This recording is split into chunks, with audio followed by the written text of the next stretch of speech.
And so my stated purpose for doing this is to create a worldwide game of radical embodiment so we can all have a fun together, we can meet, we can have a club, we can strengthen our characters, right? And my secret reason for doing this is that I want us to have power.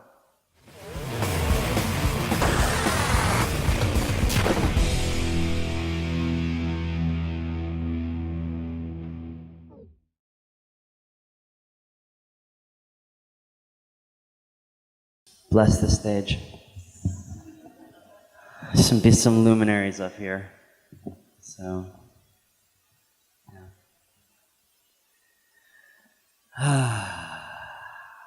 Let's all just take a deep breath together, because this con stuff is intense. We're out here and we're like, I don't know about you guys, but I've been here all 3 days, and I came directly from another event, and it's like, it's so much fun and it's intense, and so I like to kind of just start out my talks with breathing. So if you want to, take a deep breath. Let it out with ah. Take another deep breath into your stomach and then bring the air up into your chest.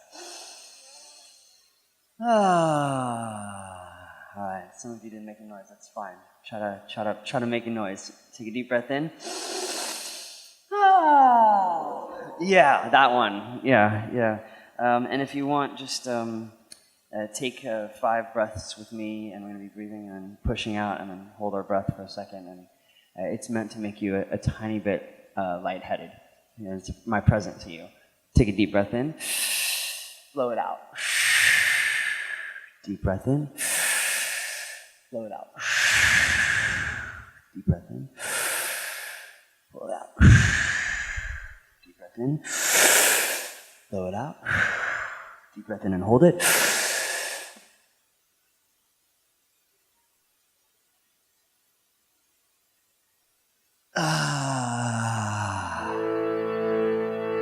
Hi, everybody. I'll be entertaining you for the next few minutes. And the subject of this talk is more of an inquiry into the nature of character itself. And we know that the character we've created for ourselves here at the con is somewhat of a construct. But why does it feel so real? And why does it give us confidence, feelings, personality traits that are different from our home personality, the one that we were gifted by our parents and our community and our religious affiliation and our school? Why does costume have such a strong pull and influence over us? And what does it mean, and what are the history of it? So each one of us has our own avatarism, our own character design. Whether it's for our home character, the one that we show our families and our people at work, maybe that's a little different than the one we show our families and we come to the con, and it's vastly different, right, Lester? Yeah. No, Miss Piggy, just upholding you. I'm upholding you for this. I've always had a crush on you. It's a mixture of the rhinestones and the pink and the kind of ballsy bravado. Is like, love that. I met Jim Henson. I'll tell you about it towards the end of my talk, so you don't leave.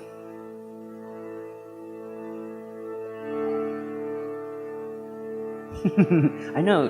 Did he have his hand up here? Never mind. That was Frank Oz. Jim Henson was Kermit's proctologist. Just saying.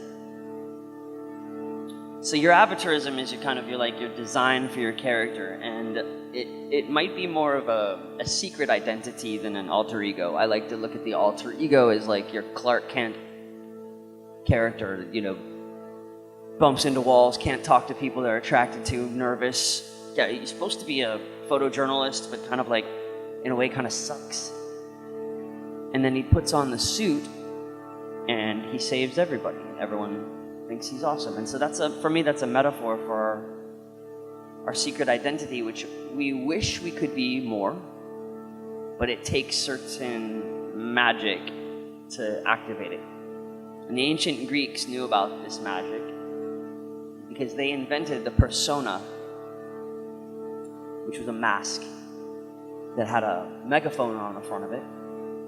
And you would learn this character, and back then in Greek times it was usually men, they would play all the characters, but if there weren't any rules, it would have been everyone, and everyone would be embodying these really important characters. And back then they didn't have the superheroes and the stories we had now. They had gods and goddesses, right?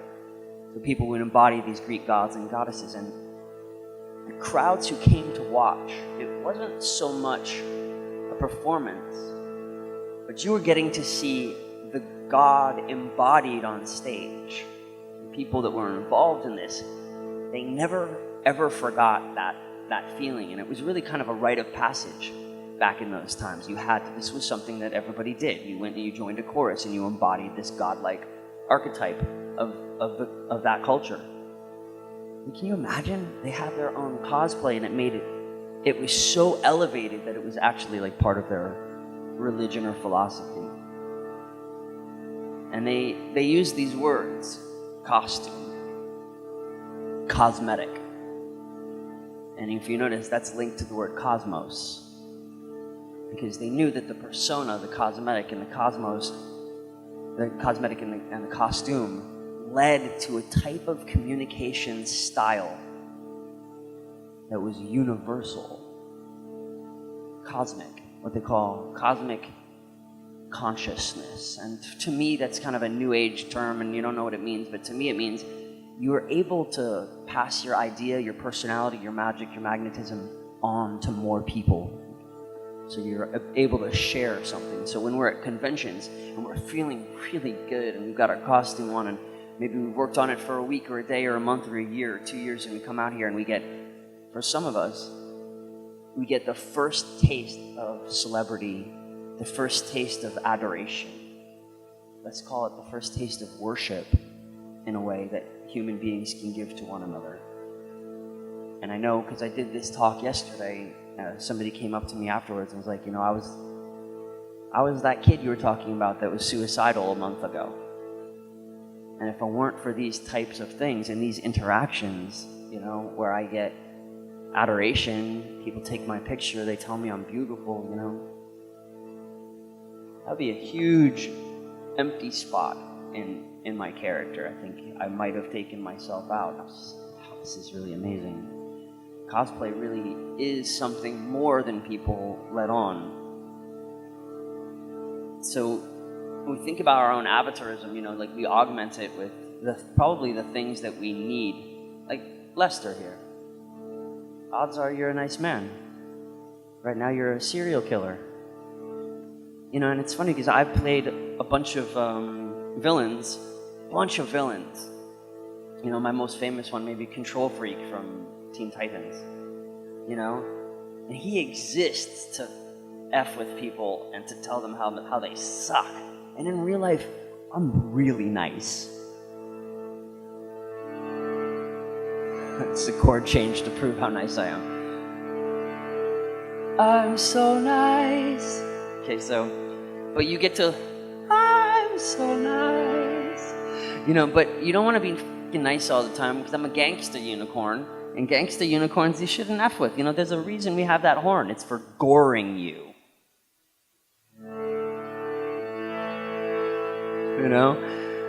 Because nice people, they don't get a lot of chance to have those intense embodiments, and it's a great vacation. It's a great change. You probably wouldn't kill anybody, right? No, never. But we get to live through these characters, and it augments our character. So you say, okay, we have a bunch of characters inside us, one for work, one for family, one for church, one for cosplay, one for maybe 20 for cosplay, and you're like, which one's authentic? And that doesn't matter. As long as you're not schizophrenic or you have multiple personality disorder, that's a medical condition. Can't help you with that.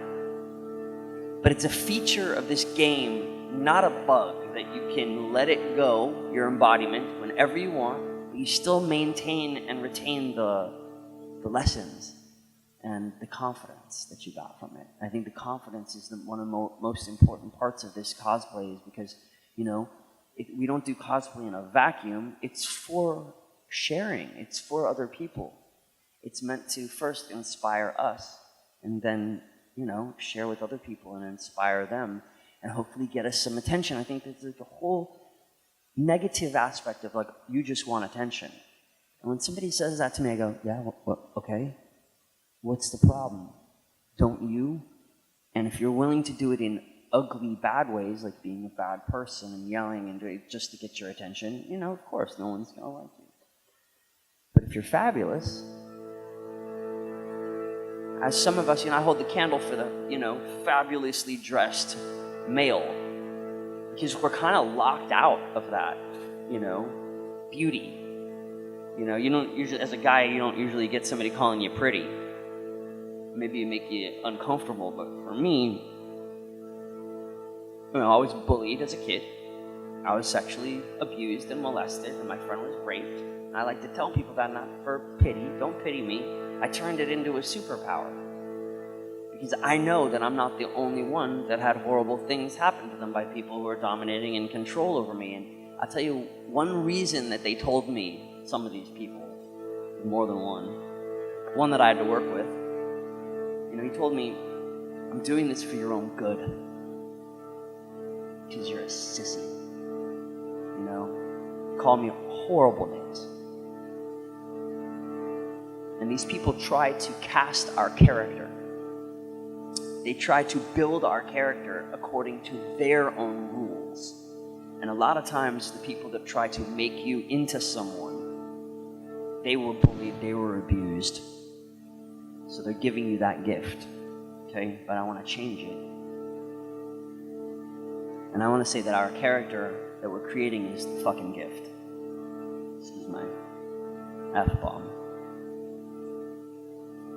So how I form this idea about cosplay and avataarism is, okay, if we don't have anything, if we don't have self-respect, if we don't have confidence, if we don't have money, if we don't have stature, if we don't have fame, if we don't have sexiness, if we don't feel good in our body, we can still create a character that everyone will fucking love.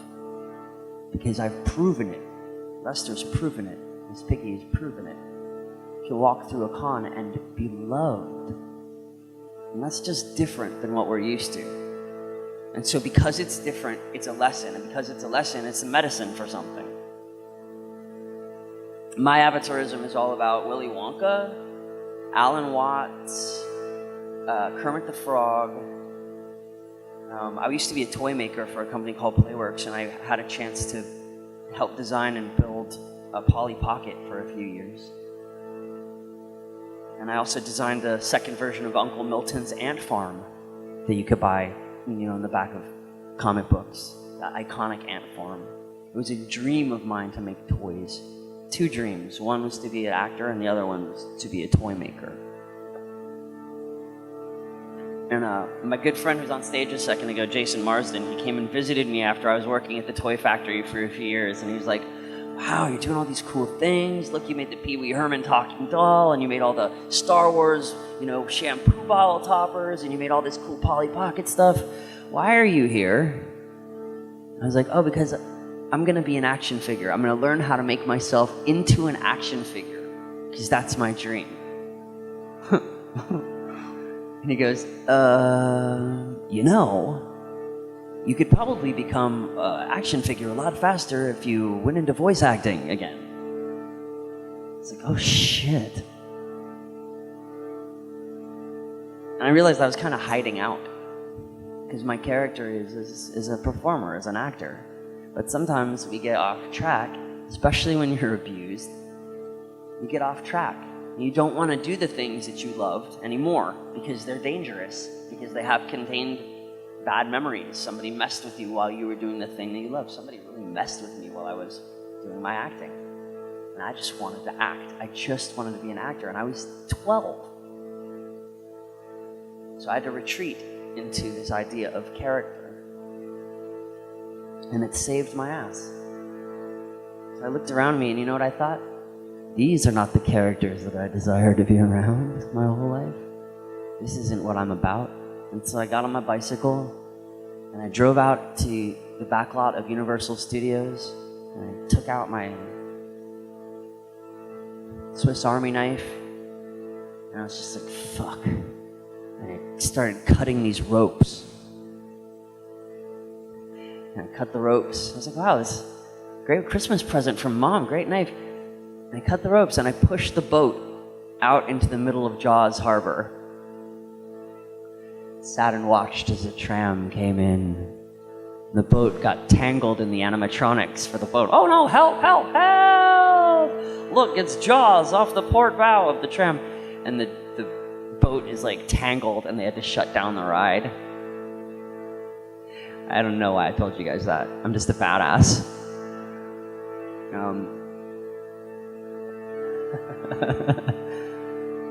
But I had to do a lot of searching in my character because I had ideas about my character that were unconventional. I had avatars that I wanted to be like. You know, this guy like Timothy Leary, Alan Watts. These are like kind of spiritual teachers, kind of wild spiritual teachers. And I wanted to be a spiritual entertainer in my life, but I didn't have anything to talk about. Where would it come from? What would I talk about?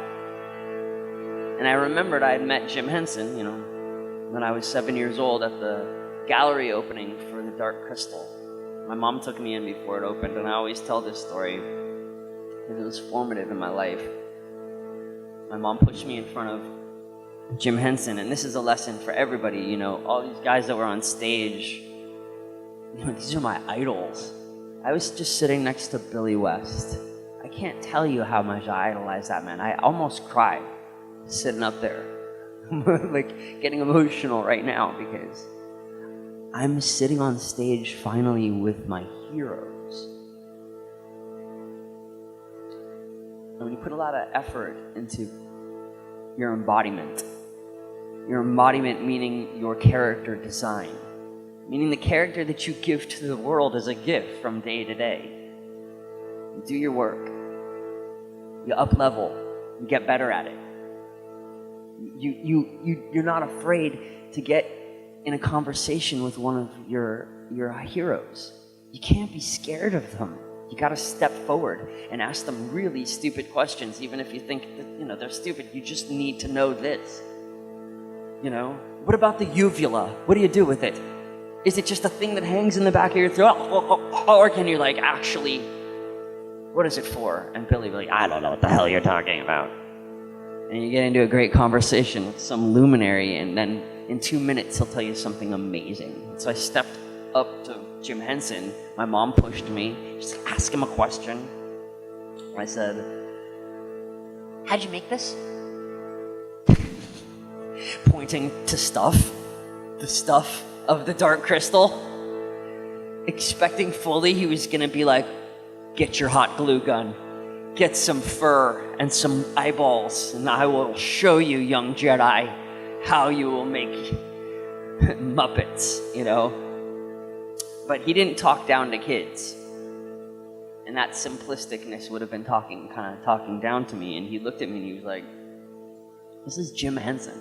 He says, gather a group of people around you that you love and that love you, and then give them an idea that has enough empty space in it so that they can take it on and make it their own.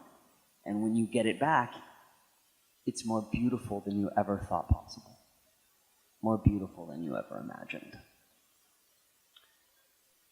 And what that did to me was it put me on a lifelong quest to find the game, to find the thing that I could give people that had so much empty space in it that they could take it on and make it their own. And when I got it back, more beautiful than I ever imagined. And so my gift to you is that your character design for your home character, your character that you're embodying in the world, is the biggest gift that you have to give to the world. And it's not important that you help everyone.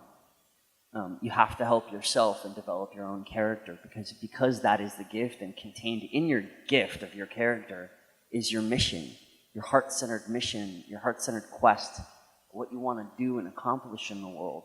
And beyond goals, like how you want to make the world feel about you, what you want them to know about you. If people don't know you and they don't remember you, seriously, your fault. Completely. I have a pillow that says this on my couch. They don't remember you, it's your fault. And I like to hug that pillow and rest my genius on it. And remember that. Because mostly for actors, there's many people who want to be actors, and then there's this group of actual working actors. And the one thing that kind of sets us apart, our character, is that a lot of these people, they see a role and they automatically click into all the roles that they've seen, and they know just the right way to do it, and for goodness sakes, they're going to give a great audition just this way, and the casting director listens to it and goes, that's the same thing that everyone else has done. Exactly the same. They've done it the same. Because everyone has the same zeitgeist. Everyone has seen the same characters in movies and TV, and so the first choice will always be the most bland choice. So you got to mutate, both in your characters for your acting, your performing, your cosplay, or your actual home character. We walk around in Old Navy clothes and stuff that everyone recognizes, and you'll never have a conversation based on, whoa, who are you? You'll never have that happen. You put on a costume, or in some cases, I ask people, like, take your cosplay home, take it back to your hometowns. I'm not saying walk around like with your full costume on, but give a hint for us, because we're looking for you. We're looking for our friends. We're looking for co-conspirators. So if you don't give us a hint of who you are through your normal character, if there's not a hint of panache, of excellence, of je ne sais quoi, of danger, of mystery, Lester, like, what do you learn from this? When you embody this serial killer, like, just basically, what do you feel like you've learned? Yeah.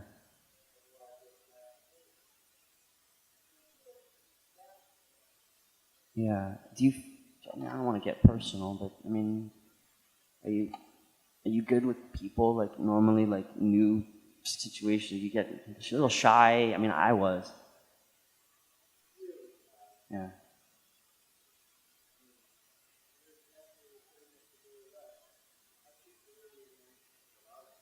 Yeah, I get that. Yeah, I get that, and I feel that way too. And my avatarism tells me that everything is a character. That every hero I ever had is we can watch them fall, and I'm not hoping my heroes fall. And I'm not saying falling has to be like a negative thing. I'm saying like the point of embodiment and getting close to a great attractor or a very magnetic person is to kind of knock them down a little bit and go, oh, they're real. Did I just smell Billy West fart or something? Did Jason Marsden just spit something out? Is John DiMaggio, addicted to, Candy Crush? These people are real. Yeah, right? These people are real. And so my job in avatarism, one of my jobs is to be like, we're all the same. We've learned some tricks. Guys up here, characters, actors, are paid basically more money than anybody per hour to approximate a reality for you so you can lose yourself in a moment, How many people do you meet in a day that are so good at being their character that you lose yourself for a moment with them, and it's really fun? I'm not saying like you want to find people that hypnotize you. That sucks. Just watch out. If they start doing repetitive things, run away. But like, being around somebody that you admire that you're a little scared of is such good practice.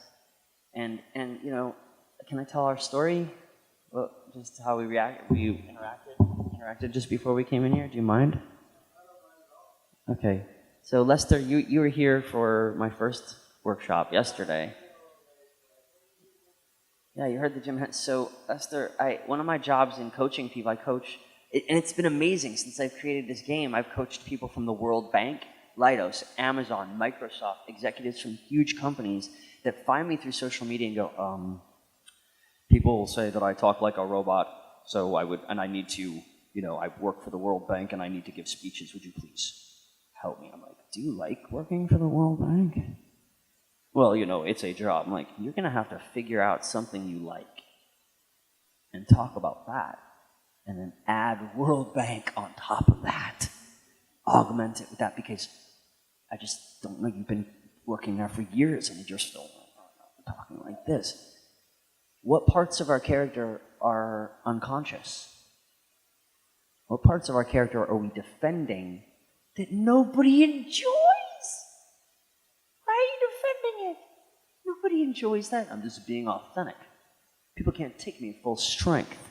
I tell the truth, and people run. I suck. That's real. And people, I had this nihilist. You know what nihilism is? Like, I don't believe in anything. I had this one guy pay me money to sit in front of me and go, I'm a nihilist. Tell me how my character is important. The sun is going to supernova. Everything will be ashes soon. A few million years. Why does any of this matter? Go. And I was like, whoa, man. You got this nihilism character down. Do you take this out at bars? Does this get you laid? You know, like, this is great. You have convinced me. Everything's meaningless. I'm on your team. Give me the money that you owe me because your character is basically complete. This thing is like a nihilism rock star. You're the best. And he was like, holy shit. This was his embodiment. This was his character. He was a living embodiment of nihilism. And it worked for him, so I'm not going to tell him no. Avatourism is an open source game philosophy of conscious character creating. At least that's what I wrote on the beginning of my book.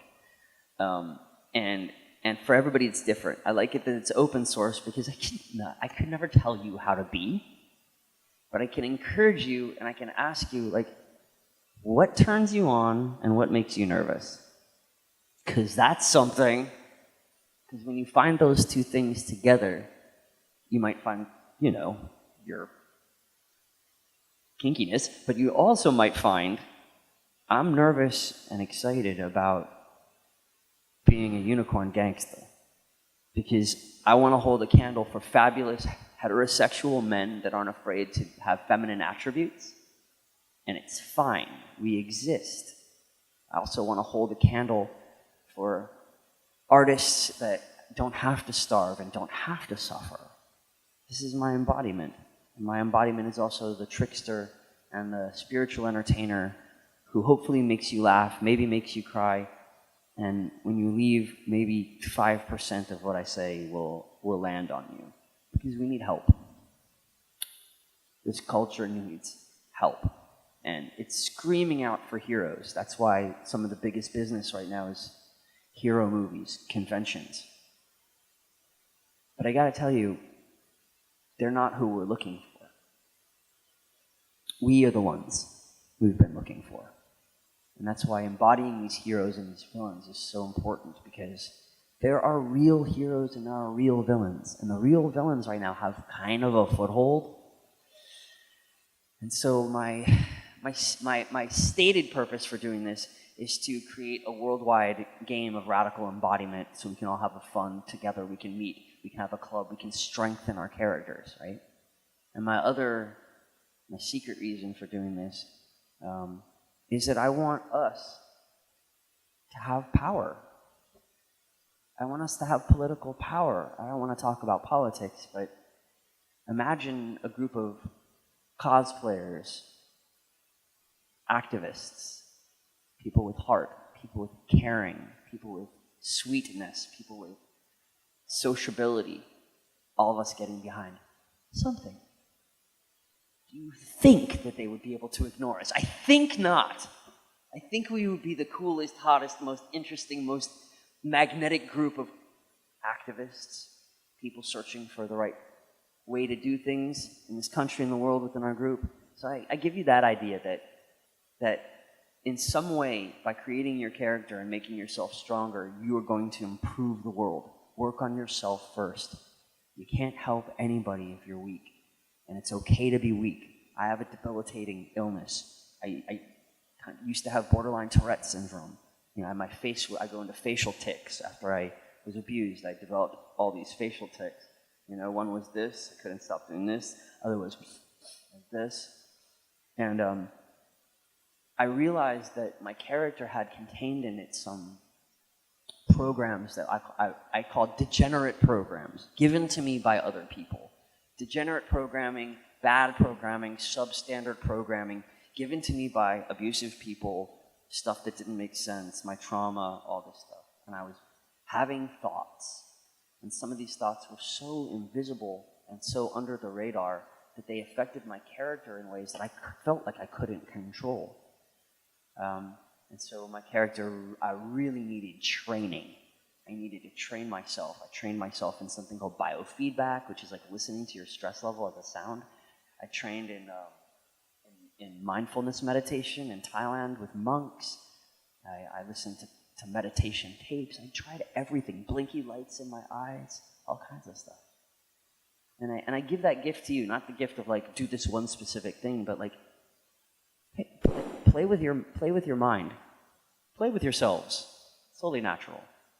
Play with your mind. See what is out there and see what brain-changing thing, like cosplay changes your brain. There are other things, other groups.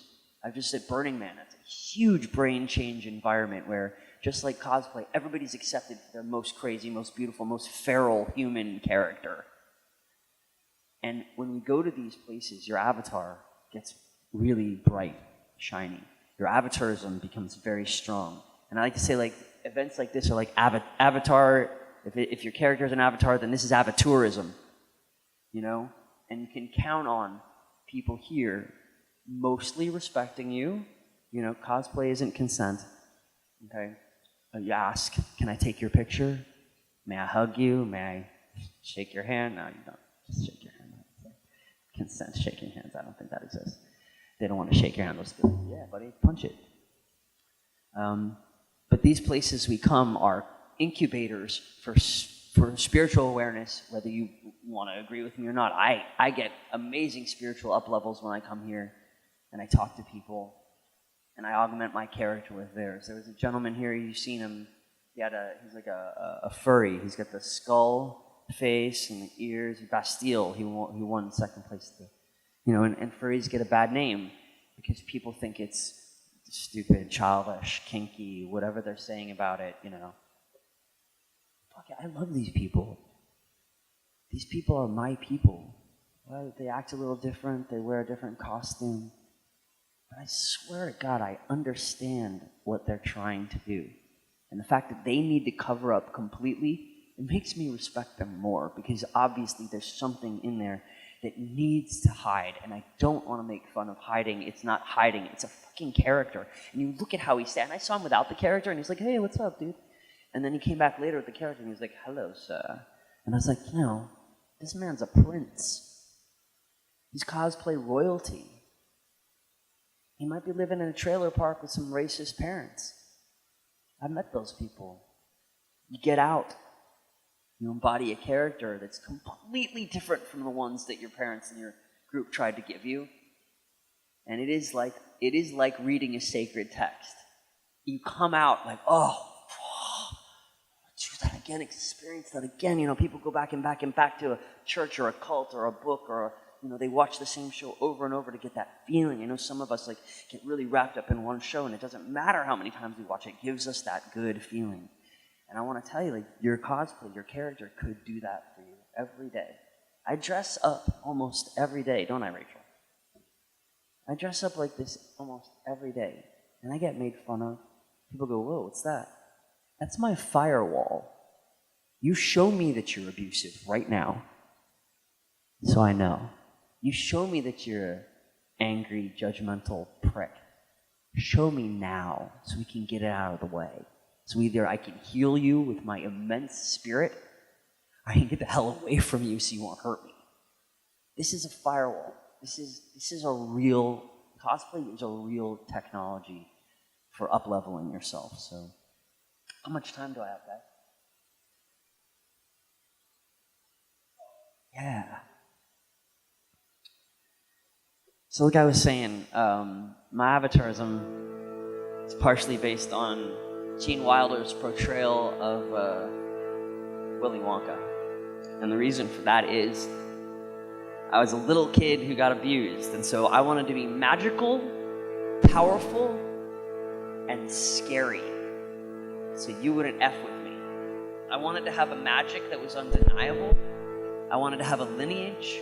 I wanted to have an outfit and a gift, and I made top hats, and I put on tails, and I was kind of fortunate. I didn't know how to sew, so I kind of assembled like a Willy Wonka-esque character that no one would really...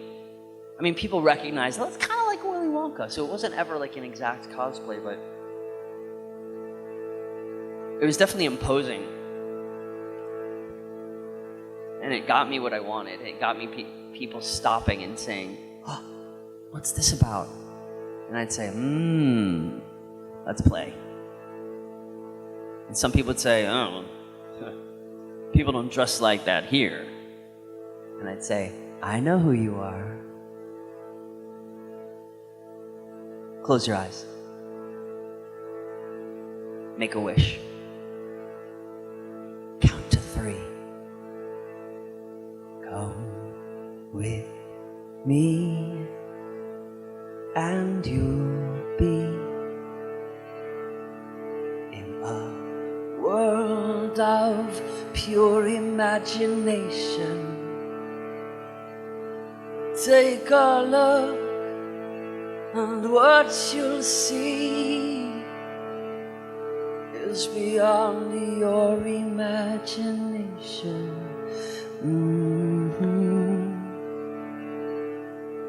Let's begin with a spin, traveling in the world of your creation.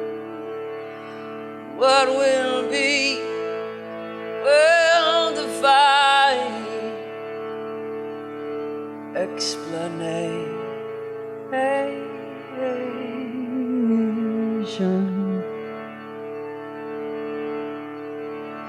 If you wanna view paradise, oh, then simply look around and view it. Anything you want to, you can be it or do it. Oh, you wanna change the world, there's nothing to it. There is no land I know to compare with pure imagination. Living there, you'll be free, like you truly hold you breathe. If you know it, sing it. If you wanna view paradise, oh, then simply look around and view it. Anything you want to, you can do it. Oh, you wanna change the world, well, you know there's nothing to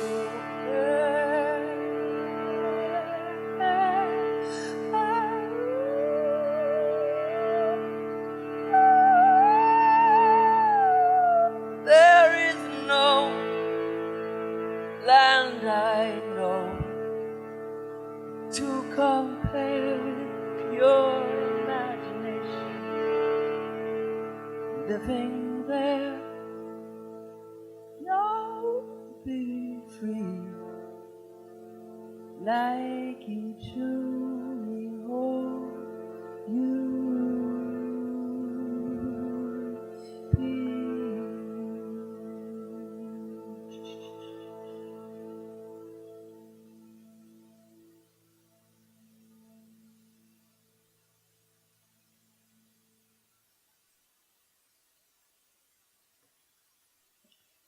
In conclusion, may I invite you, may I seduce you, may I convince you, may I entreat you, may I inspire you to look at your character from today forward as a gift that you are giving an appreciation back to the universe for the life that you've been given, this chance to embody on this playing field. It's a game. We're all playing a game, so it's not so serious. It's just fucking important. Don't treat it so serious. You get all tight. I want you loose and be able to play in your character. And so if I meet you out there on the road, on the trail, in the con, at the festival, where I'm frequently, or in my home in Hollywood, or if we talk on Skype, I'm upholding you as this character that you're creating. And I'm going to walk with you down the road. Take me with you. I want to be there with you. And if you need encouragement, think of my voice. And if you don't think of my voice, create your own voice in this way, out loud. You're not crazy if you talk to yourself, but you're fucking insane if you talk shit to yourself. So create this voice that's like a loving parent, or if you didn't have that, you have a pet that you love. Talk to yourself like you talk to your pet. You're okay. Everything's okay. Create your character. You got this. Willy Wonka, Polly Pocket, Rainbow Bright, Yoda. You're doing this. You got the best stuff in the world. You're made of the best data streams and daydreams that you could ever collect. And there's nobody that can knock us off that character if it's strong and embodied. There's nobody that can tell us that we are not Jedis in our dreams, clowns, kings, princesses. It's our birthright. I'll finish with this and get choked up. When I was a kid, my grandfather was anti-Semitic and I'm half Jewish. And he looked at me as if I was dirty. And then when I was 4, I asked him to help me tie my shoes. And he said, "You should know how to do that." And I was so devastated. So devastated. And I just didn't know why he hated me. And I went into the next room and my grandmother was there. She had a book. And it was the stories of King Arthur. And she said, "Alexander, I'm going to read you this book. It is your family history. This is your family. And I'm going to read to you all about what they've done." And she read me the history of King Arthur's story, magical, with magic and dragons and magic and wizards. Until I was 9, I thought that I was part of the Round Table. I thought I was a prince. And I told somebody this in elementary school. I said, "I'm related to King Arthur." And the kid was a little older than me, and he said, "That's just a story, a myth." And I believed him, I was like, oh, this is like the Santa thing. And I had to make a choice. I said, will I go on with this embodiment, holding my head up, believing that I'm a prince of the Round Table, a future knight of the Round Table, and they're going to come find me and give me my quest, And I decided that, I would keep going with that embodiment. And I would eventually meet my Merlin, and he would give me the keys to making and magic. And I would eventually meet my knights of the Round Table. And I just made the decision. And my head never dropped. For a second, I was like, oh. Next day, I was like, I'm a fucking prince. Believe in your embodiment. Make it strong.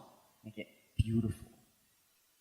Don't let anybody tell you anything about it. It's yours to cherish. Don't cast your pearls in front of swine unless they say, "You're not really that."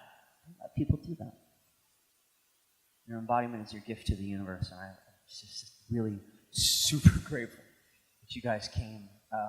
This is the first comic convention I've ever given this talk at. First one.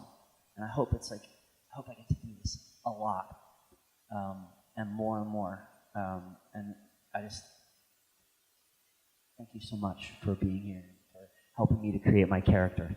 Thank you so much.